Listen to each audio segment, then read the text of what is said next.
There's also break off. Nice, just not much flashing on the edge there that I'd have to you know, trim with a razor blade or something. So I don't need that right now. Let's see, this way. Okay, now I need this.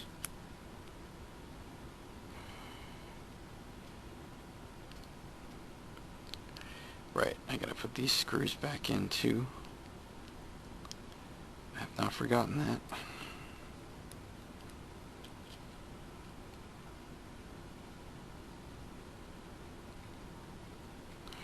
Alright, come on. This one is definitely a little bit tighter. Alright, so let's loosen this.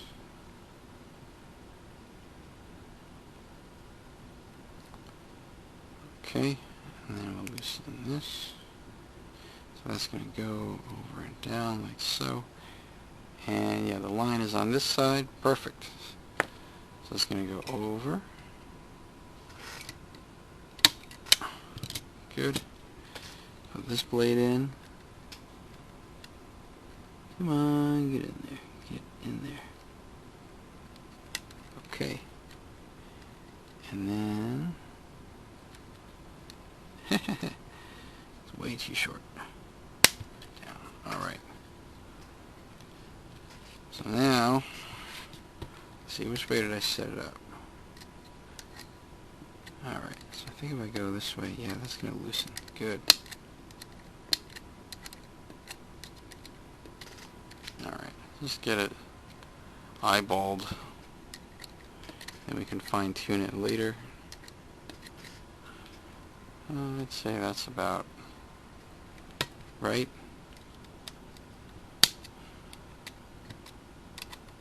The same over here.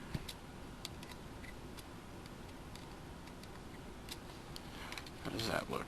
A little bit more.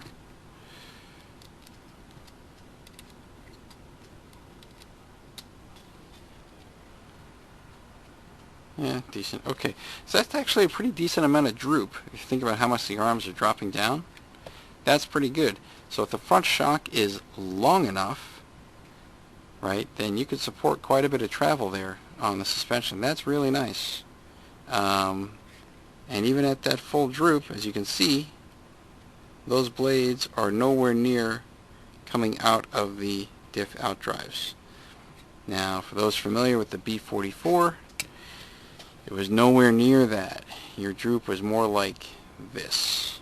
You didn't have a whole lot to work with, and that forced you to use, you know, a much stiffer front shock setup for large jumps with that didn't have, you know, good landings, and that just made the car handle poorly. So the only way around that really was to go back to a somewhat softer shock and spring setup, so the car handles better over bumps and just around the track, and you just kind of dealt with the fact that it landed like shit on certain kinds of jumps. And you know, it ended up being a net win sometimes, but then once, you know, other cars came out like the ZX6 and the 22.4 that didn't really have that problem, then that obviously posed a big problem for the B44. Okay. So, you know what? Why don't we just do steering ones? These are a little grody, so yeah, I'm just gonna put new ones on. So I'm using a lot of new or newish parts for this anyway. Oh, right. Sorry. I'm getting distracted. Before I even do that, I really should put these back on. 1 and 2. And because I'm a little lazy, I'm just going to do it easy way. That's a 2.5, right? Yep, okay.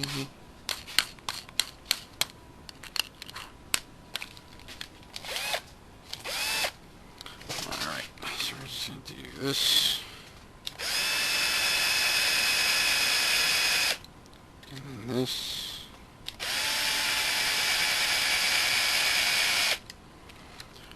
Okay. Let's put that there for now. Oops. We need a 2.5 right here. Oops. Oh, that's so sloppy. I'm sorry. Okay, so now I think it's become obvious why you have to wait before you mount these two screws in the build, because these thick screw heads would get in the way. Actually, you know what? They would not get in the way. There's plenty of gap here to mount the tower, and then you have enough room here to fit the actual bit into the screw head to screw this in. If anything, maybe on the outer radius of that screw head, it might grind up a little bit against the top of this screw head. As you're trying to screw this thing in, they might touch a bit there, so that could be a problem. But then you could always, you could use cap head screws instead of these thick hex head screws. You can get little cap head screws. Those usually have a 2mm hex instead of a 2.5, so you can't put quite as much torque on them before stripping them. So maybe they're thinking, okay, well, we want a screw here that we can really torque down for whatever reason, and that is going to have implications for the ordering in which how you mount the tower and then mount these screws. But again, you can do a cap head screw where the screw head is about half as tall, essentially, and then that would give you enough clearance to get these two mounting screws in there. But even as it is, it's probably fine. You could mount the screw in at a slightly offset angle, so as the screw head comes in, it doesn't touch this screw head, and as it screws in, it'll kind of naturally straighten out, right, as you lock it down. So yeah, that's a little funky. Okay, so what we'll do is, given the time, because we are on something of a time budget here, I will finish the front turnbuckles, and then I think we'll do the rear tower next time. And then there's also the shocks.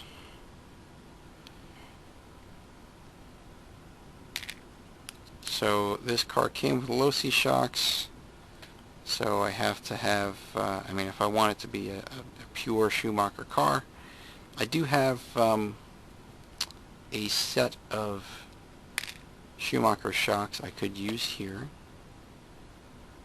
I would just have to take a closer look at probably rebuilding those shocks completely before mounting them on this car. I also got to see if there's another set of shocks that maybe I have lying around, I don't know, or if there's enough from these parts here for me to do something. I got to take a closer look.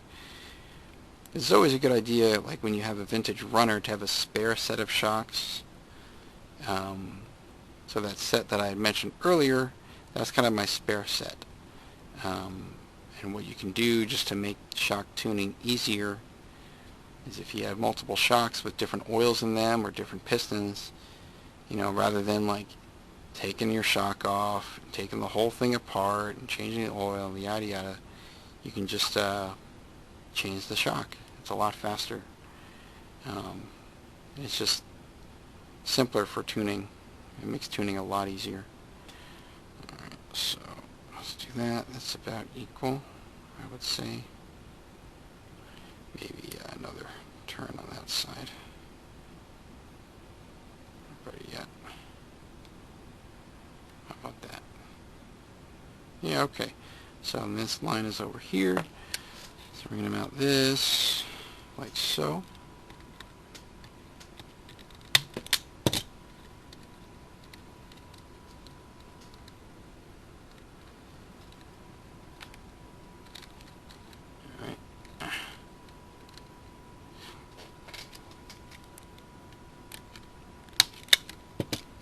Alright, let's see. So if that steering rack is straight, wow, I pretty much nailed that. Clearly there's some bump steer there that I'm going to have to sort out. Alright, I'll think about whether I should move this back or put some spacers under there, or maybe remove this spacer here. Yeah, we'll see. Okay. So let's do the other side. See, this is actually coming together.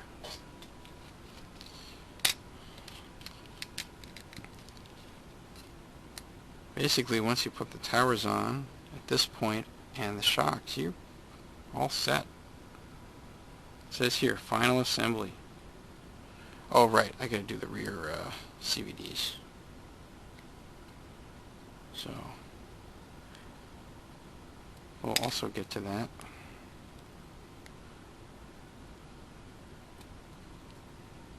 Come on, come on, come on, come on. Okay.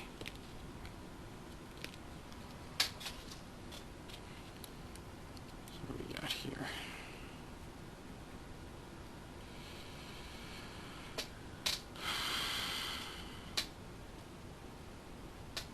See, how much margin did I give myself there? Yes, a bit more threading I could do. It's probably about right.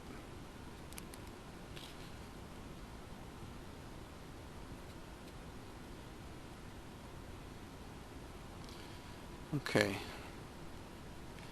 So let me actually, yeah, alright, there's a little bit of time. Let me take a quick look at what CVDs I have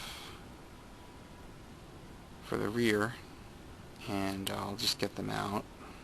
Let's see, where's the line? The line's on that side, so it's going to go this way. So I'm going to take this, pop.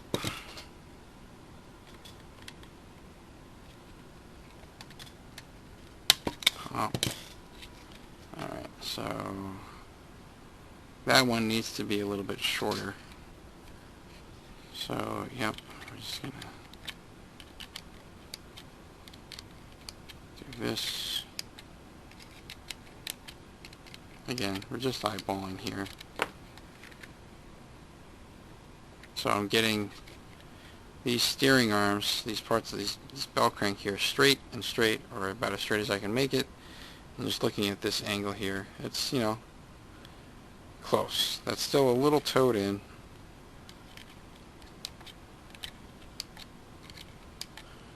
Alright, let's try again. Well, there's so much bumps here, it's hard to... Okay, that's good enough. That's good enough. Alright.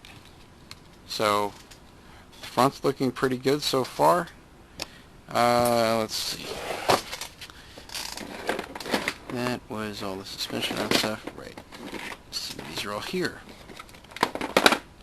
Oh, right. And, by the way, do I have any drivetrain parts from this set of bags? Let's take a quick look. I'm pretty sure I don't, because I did take a close look at all the parts bags before I bought this. I don't quite remember. Pretty sure it didn't come with extra CVDs. Pretty sure. It's all arms and stuff. Yeah, and this is... Yep. Okay. What is that? Oh, yeah, bulkhead. Okay. Nope. So that means it's all going to come from this box right here. And so it does say, the previous phase, use CVD drive shafts in the rear. And you see, at the universal joint, it's an actual CVD. But for the front, if we go forward a bit, the front has universals. The rear has CVDs. That's interesting. Now I know there is a technical reason for that.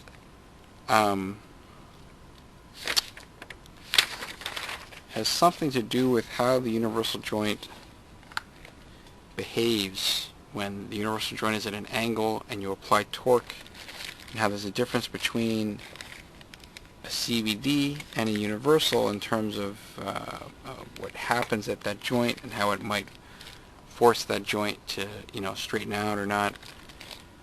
And obviously that has an impact to handling. Okay, so we know that one is not, what is it?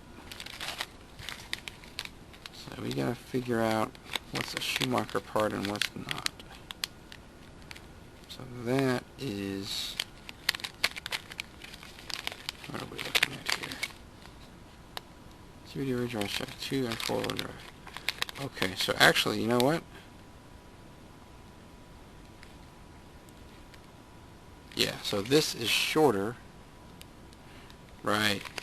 Okay, yeah, so this is clearly Schumacher Park, as you can tell by the wheel axle there.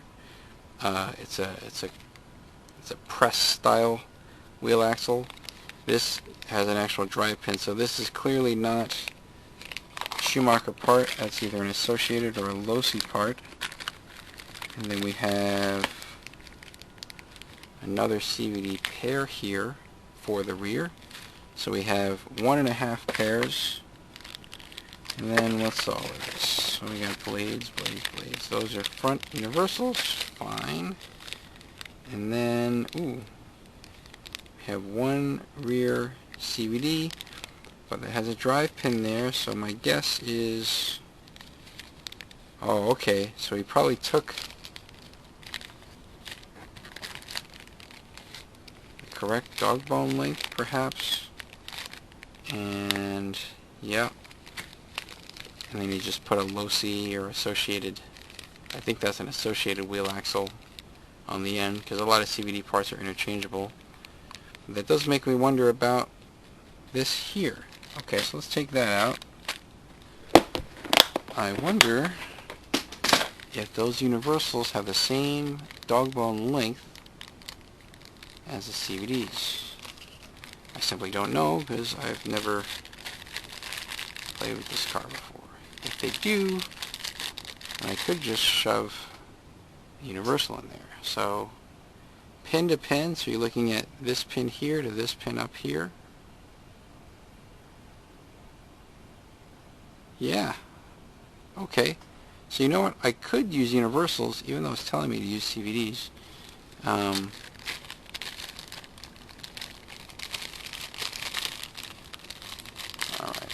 So why don't I do that? Because I'm starting to lean toward this car being for the shelf, since it is so relatively clean, and I've been using some cleaner parts on it. And that other CAT 3000 that's up there, maybe I'll make that one the runner.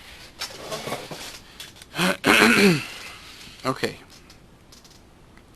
Now these do have different color dog bones for some silly reason, but they're otherwise the same part.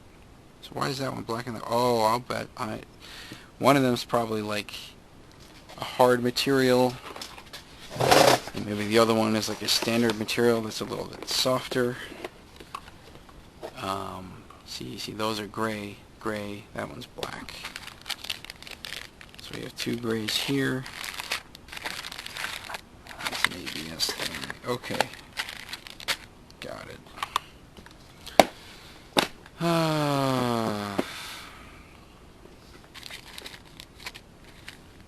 That's for the rear.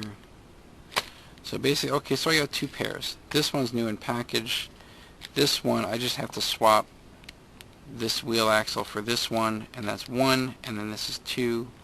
Although this would be new, and this one does have a little bit of wear on it, as you can see right here. Okay. Oh, and by the way, let's see, the end of that dog bone looks a bit different than the end of this dog bone.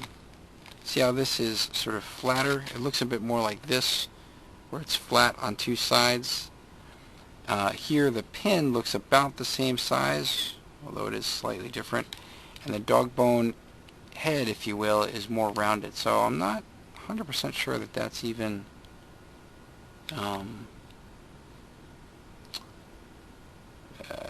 let's say a CAT 3000 rear dog bone. Anyway, okay, so this is kind of where we are. We have an assortment of things. I could open this up and use it, although I'd rather not if I don't have to. Or I could play around with all this other stuff. Like there's some front universals in here, for example. And apparently the fronts and rears are in fact different lengths. Yeah, so I cannot use the fronts. So basically this is my menu. And I will have to decide what I want to do. I suppose, okay, well there's also these. That's right, that are on the actual parts.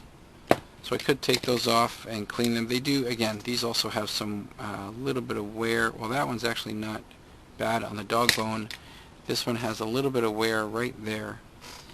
Okay, so options, options, options. Fantastic. Okay. So let me put this away because we don't need these right now. Alright, I'm going to end it here. So I guess next time it'll be a combination of the rear tower, doing the rear turnbuckles, and figuring out exactly what I want to do with either CVAs or CVDs. Sorry, not CVAs, universals or CVDs, and then which ones I want to use to try to make them match. So that's it for now, and thanks for watching.